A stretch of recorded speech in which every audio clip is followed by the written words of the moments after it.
Shabbat Shalom. In this week's Torah portion, Emor, the parsha that both Rabbi Kudan and I read when we became B'nai Mitzvah just a few years ago, gives us a full rendering of our biblical festival and holy days. We open with Shabbat itself, then based on the cycles of the land of Israel's agriculture, we move from spring through fall, from Pesach to Shavuot and then Sukkot.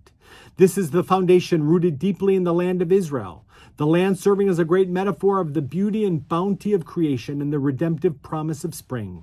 Holy time comes in two forms, as Emor makes clear, Shabbat and festivals. And the two are announced separately. Shabbat, sanctified by God at the beginning of time for all time. The festivals are sanctified by the Jewish people, to whom was given the authority and the responsibility of fixing the calendar. Chapter 23 in this week's Parsha is so fundamental to the continued vitality of the Jewish people.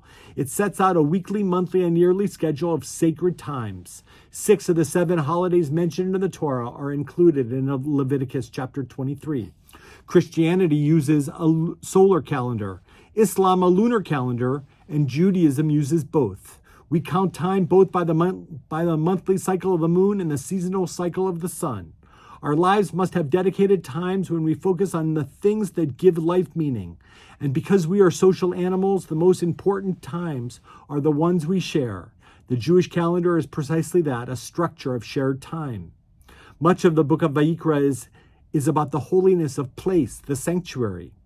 Some of it is about the holiness of people, the Kohanim, the priests. But this week's Torah portion, the Torah turns to the holiness of time and the times of holiness. Today, in a world where time is a very precious commodity, how much more important is the opportunity to give of that which is most precious to us to the service of God? Maybe that is the truest test, setting aside precious time for sacred relationship with each other and with God. Emor reminds us to live by the Jewish calendar if you want to experience, not just occasionally think about, the things that give life meaning. Mikra'e Kodesh, sacred occasions, interrupting our daily routines to experience our world differently. Shabbat Shalom.